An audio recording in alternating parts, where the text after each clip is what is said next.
Welcome everyone to the Torchlight Infinite Outlaw season preview. I'm Andre, your community manager. The Sandlord season introduced our first semi-AFK game mode. For the upcoming Outlaw season, we're shifting gears to a fast-paced, high-stakes in-map mechanic. Our core focus this season is on satisfying action-packed gameplay, supercharging seasonal progression, and introducing some game-changing new systems for build crafting. And besides the classic seasonal updates you know and love, we put extra effort into in-game events, including a new permanent in-game event which allows you to earn a legendary Battle Pack Spirit every season. But more on that later. Now, without further ado, let's jump right in.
This season, as you blast your way through the Netherrealm, you'll encounter tower transport vehicles. This is the heart of the Outlaw mechanic. When you engage them, the carjack begins. Escort bodyguards will try to evacuate with valuable tower supply caches. Your job is to hunt them down. When you defeat a bodyguard, their cache calls in waves of reinforcements. This creates a core choice. 1. Chase the bodyguards. Defeating them drops the supply caches. 2. Fight the reinforcements. Defeating them grants immediate rewards and currency. If you're strong enough to wipe out all reinforcements guarding a cache, you can crack it open for a payload of tower coins, the main seasonal currency, and special items for progression. If your build isn't quite there yet, you'll need to strategize. Keep chasing the primary targets or focus on clearing the reinforcements on screen before time runs out. Occasionally, you'll hit a special encrypted transport. These can contain direct open treasure chests, tower accelerators for a massive speed boost, or even trigger a chain multiplication event, potentially tripling or quadrupling your rewards from that encounter. Attacking tower transports will increase your crime rating. The higher your rating, the more notorious you become, unlocking access to black market bounties. These are optional objectives that add extra challenges to your runs, like killing a certain number of elites within the time limit. Completing them grants bonus rewards. Higher crime ratings unlock higher quality bounties, including rare astronomical orders that can deliver a massive jackpot. Be warned though, the highest tier bounties require you to pay a deposit of tower coins to accept. But if you succeed, you get your deposit back with significant interest. It's a classic risk versus reward system for those who want to push their builds. Once you've stockpiled enough tower coins from your runs, you can finance a high-stakes heist on the central vault.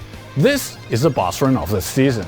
Inside, it's a race against time. Your goal is to crack open as many strong rooms as possible. But be warned, every vault you bust open raises the alert level, making the next one even tougher. Push your luck far enough and you'll draw out the vault's chief security officer. Take him down to unlock the ultimate strong room and escape with a massive payout. We've designed this as a high investment, high reward endgame mechanic, and it will not interrupt your gameplay loop. They're designed as occasional high reward events to enrich your experience, and not something you need to do constantly. Just a spicy bonus for the bold. So, what do you do with the spoils from your heists? Throughout the season, you'll find tower tokens. These are your ticket to a new season for the high rollers out there. A pure gambling mechanic we're calling Hot Streak. There are 6 types of tokens, each used for a different project. The concept is simple. Take an item or a stack of currency, add the correct tower token, and roll the dice for a massive swing of fortune. Let's look at some examples. First, gambling on currency. You could bet a token on a stack of fluorescent memory. You might multiply that stack several times over for a huge profit. Or you could lose the entire thing in an instant. Second, gambling on destinies. The stakes get even higher with your fates. You can gamble a token on an undetermined fate for a chance to instantly upgrade a micro destiny slot into 3 medium destiny slots. It's a massive power boost if you hit, but if you fail, you're left with nothing. And next up, gambling on gear. Hot Streak also lets you take huge risks with your equipment, and this works on various rarities of powerful gear. Cleansing corrupted items. Let's say you have an Eternity with a failed corrosion. You can use a token to try and cleanse it. If you succeed, you have a god tier item. But if you fail, the entire item could be destroyed forever. Rerolling priceless gear. You can also use tokens on high-end priceless gear to reroll their base affixes. But be warned, a bad roll could leave the item with fewer base affixes than you started with. Next up is a huge addition to crafting. We're introducing Tower Sequences, a powerful new system for non-legendary weapons and shields. You'll choose from random colored chips over several rounds. If the final combination of colors matches a target sequence, your item gains that sequence's power. Each weapon or shield can have one sequence, but you can re-roll it until you get the one you want. These provide not only rich stats but also build-defining mechanics, some of which replicate effects from iconic legendary gear. Let's take a quick look at a few examples. Eternal Moment, a baby version of the Eternity Belt. With this sequence you have a chance to gain temporary, low-level eternal affixes when defeating enemies. And yes, these can stack with the real Eternity, opening up some wild gearing possibilities. Absolute Order. This weapon sequence fixes your order value at a perfect 100, and provides an additional effect that increases your order value. This could be a game changer for builds struggling to maintain order, potentially bringing new god builds back into the spotlight. Heart of Corona, a Spirit Magnus focus sequence that lets you place Spirit Magus skills in your active skill slots. It creates a powerful synergy, boosting your aura effects based on your number of Spirit Magi and vice versa. Foundation, a shield exclusive sequence that tackles mana reservation head-on. It automatically supports all passive skills with a level 30 precise restraint support. And the first skill also gets a level 30 precise seal flow conversion. This is a massive quality of life for builds struggling with sealed mana. With nearly 200 sequences to discover, this system adds a tremendous new layer to both early game gearing and endgame min-maxing. So, where can you get such a great sequence at zero cost? Right inside the transport vehicle you hijack. In carjack missions, there's a chance for gear with built-in sequences to drop directly, saving you the R&D costs.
The world is steeped in filth.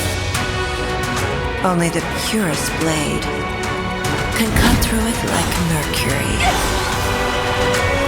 leaving no stain untouched.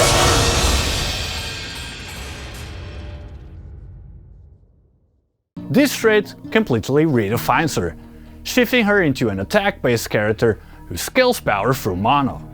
Here's how it works. Developing your mana now significantly increases Rosa's attack elemental damage. Using attack skills accumulates Mercury, which expands the realm of Mercury that follows you. Here's the payoff. The realm records the damage you deal to the highest rarity enemy within it. It then inflicts a portion of that recorded damage as AoE to all other enemies in the realm. Think about it. This allows you to run a skill with massive single target damage like Focus Slash and automatically gain incredible AoE clearing power. Perfectly marries single target boss killing with fast, efficient mapping. This trait also comes with a unique mana cost and restoration cycle, offering a refreshing new way to build a mana stacking character. The entire Imbue skill system has been upgraded and reborn as Focus Skills. Focus Skills gain charges when specific trigger conditions are met. Once fully charged, they unleash an extremely powerful effect. This creates a new build archetype centered around maximizing charge speed to unleash devastating attacks more frequently. Let's take a look at some examples. First, Acuteness Focus. Gains points on hit, delivering a powerful strike at full charge. An exclusive support can turn this into a massive ground slam attack. Ice Focus.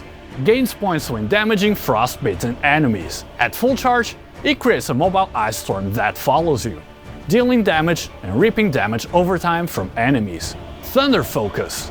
Gains points while moving, calling down lightning at full charge.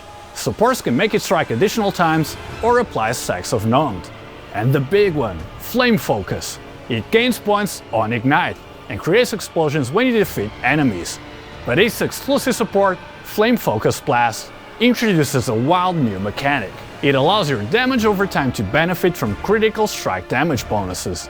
Now, the quick introduction above covers 5 different trigger methods for focus skills. If you're willing to invest a bit more effort and resources into development, you can further enhance the charge rate of focus skills, enabling faster activation of powerful abilities and taking your combat experience to the next level. We're adding a batch of new build-defining legendaries. Here are a few.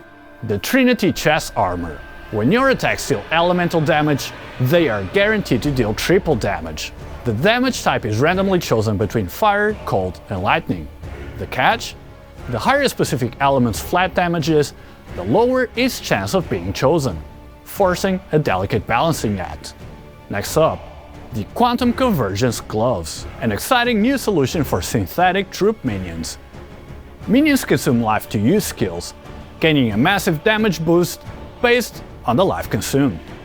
This creates a new playstyle of balancing minions life sustained for maximum damage. Next up, the Solid River Helmet. For Spellburst builds, this helmet doubles your max Spellburst layers at the cost of reduced charge speed, enabling massive delayed bursts. The Mortal's Reverie Necklace. Designed for the new focus system, consuming focus points allows you to enter a supercharged state, providing a short-term explosive buff to your focus skills.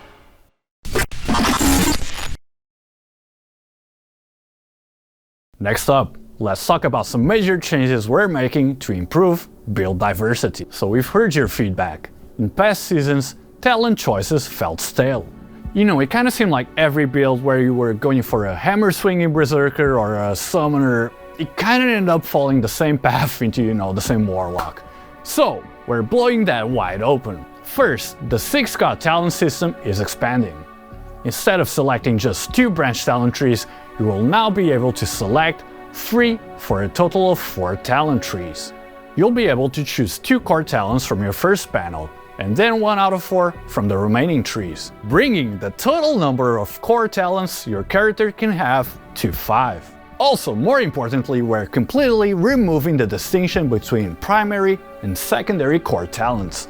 This overhauls the Pedigree of Gods mechanic, and now it will grant you 1 to 2 random, non-repeating core talents. Our goal with this was basically to give you true freedom in your talent selections, and we can't wait to see the clever and powerful new builds you're gonna cook up this season. Let's take a quick look at a few powerful new build archetypes. First up is a new system for elemental builds. The core idea is to acquire flat elemental damage from multiple sources, but the real power comes from how you balance it. The keystone is a new legendary, Trinity. With this equipped, your elemental attacks always deal 5 times their normal damage. Here's the twist. The damage type of that 5 times hit is randomly chosen between fire, cold, and lightning. The more flat damage you stack of a single element, the less likely it is to be chosen for the big hit. To truly optimize this, you'll need to strike a perfect balance between all 3 elements. Next, some big news for minion-based builds. We're introducing a new playstyle focused on balancing the life consumption and restoration of your synthetic troop minions for huge damage gains. While it might sound like other self-damage builds, this version is different. Your minions are gonna hit their peak performance much faster. The core item is a pair of legendary gloves, Quantum Convergence.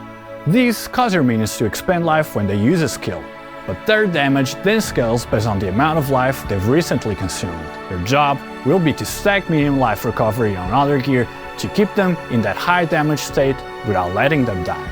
And finally, the barrier explosion mechanic, enabled by the Necklace of the Quenched Phoenix, is officially making a comeback. It's returning with 2 massive upgrades. First, its damage now scales directly with your total barrier amount. Second, and this is huge for build crafters, barrier explosion skills can now trigger Spell Burst. By stacking life, energy shield and barrier absorption, you can create an absolute juggernaut of a build that excels in both offense and defense. These are just some of the possible combinations this season, and we expect them to shake up the meta. We've also been closely working on hero balancing. Let's talk about a hero who just shot way up the list, Carino. We know his Zealot of War trait has felt clunky and has been underperforming for a few seasons. We heard your feedback and we've given it a complete overhaul. The old version was hindered by complex mechanics and a slow ramp-up time. Our goal with this rework was to cut the complexity and boost the payoff. Here's what's new. First, we've completely removed the distinction between mobile and annihilator modes and have streamlined the old mechanics of heat up, scorch, and reload. The burning red state is now easier to enter and much more powerful. If you take the extreme heat passive, you can now skip the scorch state entirely and jump straight into burning red. While in burning red, you'll gain a substantial heat up effect to massively amplify your damage. And to keep your momentum going, killing elite enemies will now extend the duration of burning red, making for a much smoother and more satisfying mapping experience. We've cut the downtime and massively boosted Carino's firepower. Doubling down on this season's theme of flexibility and build freedom, we're also making some changes to certain affixes. First, powerful affixes are being freed from their usual gear slots. For example, the coveted Convert Received Erosion Damage into Elemental Damage affix will no longer be exclusive to boots. We're also making it easier to acquire key stats like mana and persistent damage reduction through various progression systems, opening up more gearing paths. Finally, for our endgame players, Deep Space Anomaly Resistance will be more accessible. You can now find these crucial survival stats as ultimate affixes on armor and as fixed affixes on hero memories. We heard your feedback about last season's changes to the Netherrealm, and this season we are making gearing up for survival in high difficulty content a lot more straightforward and accessible. Next up, the Netherrealm Atlas, aka the Void Chart. First, we're making some changes to the Profound Talent constellation. We've added powerful new Prime Star talents, and one in particular is a massive game changer for your endgame builds. You know, all those small prerequisite nodes you have to click just to connect the different gameplay constellations on the board. We're adding a new Prime Star talent that lets you bypass that altogether. With this active, you can invest in any gameplay constellation you want without needing to spend a single point on the travel nodes to path over to it.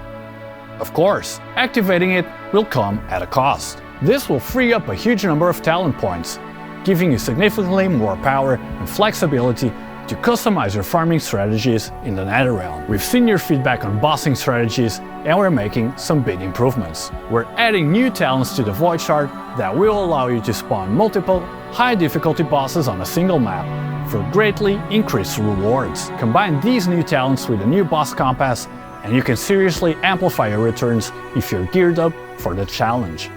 We're also making 2 key changes to endgame rewards. First, Secret Realms will now spawn less frequently, but their rewards have been buffed to make each discovery more valuable. Second, For those deep space blasters, we are increasing the drop rate of the Sprout of Legends by an additional 200% in that count. Finally, here are a few huge gameplay optimizations to smooth out the grind based directly on your feedback. For cube runners, flame sand will no longer appear as a result of the rotation. You're welcome. Next up, dying in a subzone or submap will no longer punish your main map run. Entering areas like the Nightmare or the Terra's Fateful Contest will no longer consume revival attempts from the Netherrealm stage. In the Clockwork mechanic, the legendary boss Silverwing Dances will no longer replace one of your Clockwork Ballet games. Instead, she will now appear as an additional surprise encounter with her own exclusive pool of legendary gear drops. Next up, Sandlord's seasonal mechanic is being added to the core gameplay loop, and we've made huge improvements to the Cloud Oasis to ensure it integrates smoothly. We've massively accelerated the pace of Oasis construction so you can enjoy the passive benefits of the mechanic without it interrupting your main mapping loop. Here are the specific changes. Upgrade costs for all Oasis buildings have been reduced. The efficiency of acquiring new laborers has been greatly increased. Wages for lower level laborers have been substantially decreased. Resource costs for trade orders on all floating islands, with the exception of Sand Island, have been lowered. And if you want to push the system even further, the Sandlord mechanic now has its own dedicated Netherrealm talent constellation and its own lineup of compasses. You can use this to boost the spawn rate of sand pirates and improve your coin gathering efficiency, turning the Oasis into a true gold printing machine. Next up, a new Watcher. After 10 long seasons of service, the Dragonbone Griffin is finally retiring. Taking his place as the new guardian of the Steel Forge is a formidable new opponent, Bladebreaker General Redscale. He's transformed the imaginary monuments arena into a sea of crimson blood. His combat style is relentless. He not only commands countless blood swords, but can also direct them to strike at you from multiple angles. Now, for our most dedicated endgame players, let's cover the new boss rotation in the Supreme Showdown. Your new challenge on floor 20 will be the ultimate version of your new Watcher, Supreme Bladebreaker General Redscale. In this form, his mastery of the blood sword is perfected. He will use them to create pools of blood across the arena, severely restricting your movement and making the fight incredibly dangerous. For the final honor duel on floor 21, the Supreme Sons of Rising Tide will return to test your skills once more. This season also sees the return of a classic showdown mechanic, Energon Bombs. And just a friendly reminder from us, while the damage boost from the bombs is huge, you do have to remember to throw them at the boss before they explode on you. As always, this season brings about a ton of quality of life changes. Let's very quickly go over all of them. First, we're optimizing the recycle system. You can now recycle miscellaneous items directly from your inventory, not just gear. We've also added a preview screen so you know exactly what you'll get back, and a new filter on the left to quickly select entire stacks of items for recycling. Sorting your bag will be easier than ever. To save you time running around town, we've also integrated several shops directly into the trader's interface. No more mapping expeditions just to visit a vendor. Next up, a huge one! Loot filters are getting a massive upgrade. You can now customize sound effects for your own drop alerts by uploading your own local audio files. That's right, if you want your personal anthem to play every time an eternity drops, you can make that happen. Better yet, if you become a popular filter creator, you'll eventually unlock the ability to share your custom sound pack with everyone who downloads your filter. And yeah, I'm absolutely sure nothing is gonna go wrong with this. I can't wait. We're also streamlining the update process. If a creator updates a filter you're using, you'll now get a simple notification in-game.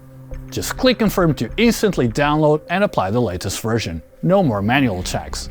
We've also made major upgrades to the trading experience. The Trade House price check is faster than ever. Now a major one, the price check button is now supported in all item UIs, so you can check an item's value from anywhere. No need to jump back and forth between menus anymore. We've also overhauled our server backend for more accurate and consistent pricing, reducing the strange price variations you might have seen between checks. This should ensure pricing data is more accurate and timely, reducing lag between displayed prices and the actual current market prices. To help players transition to mid-game, the upper limit for exchanging Flame Sand for Flame Elementium will be doubled from 500 to 1000. And then for our big hitters, we're again adjusting the damage cap mechanism. It's now calculated more frequently, every 6 frames, and the total upper limit has been doubled from 1.5 billion to 3 billion per hit. This gives those slow, heavy hitting builds more room to shine. Next up, to reduce downtime when you cause a massive loot explosion upon completing certain mechanics, we've increased the number of items that can drop per frame, from 3 to 10. We're constantly working on optimizing game performance. This season we've reduced the performance overhead when mobs die, allowing us to pack even more enemies onto the screen for a smoother mass clearing experience. And for our PC players, we've added Dolby Atmos support.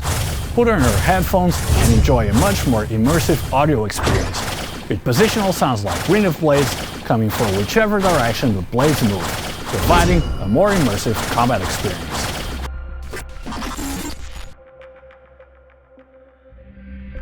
As always, we've got a full lineup of events waiting for you at launch. Our new checking event, Outlaw Schedule, allows you to log in and complete daily activities to earn rewards, with the grand prize being a set of 10 Battle Spirit draws.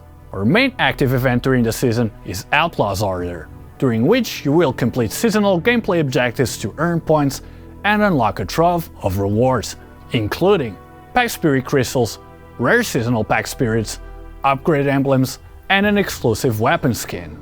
We're also adding a new permanent catch-up event for all players.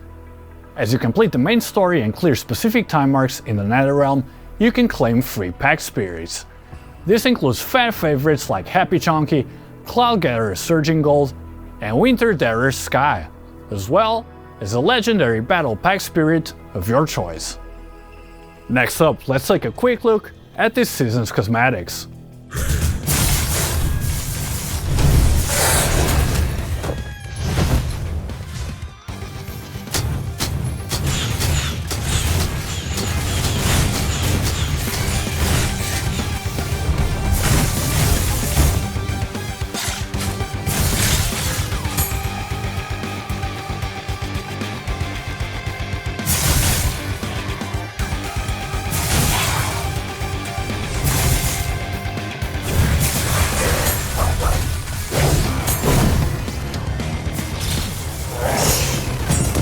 Finally, this season's new Pack Spirits.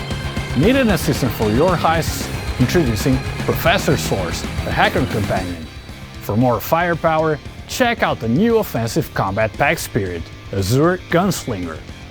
And finally, we have Valkyrie's Night Patrol, a perfect companion for Rosa's Unsullied Blade trait. The all-new Outlaw Heist mechanic, a brand new trait for Rosa, the tower sequence progression system, a new focus skill system, tons of exclusive support skills, balancing changes, new legendaries, tons of quality of life, including custom loot filter sounds, which I'm sure are gonna go perfectly fine, new permanent catch-up events, and so much more. The Outlaw season is right around the corner, coming July 17. We can't wait to see you all on launch day. That's all for today, and we'll catch you all on the next one.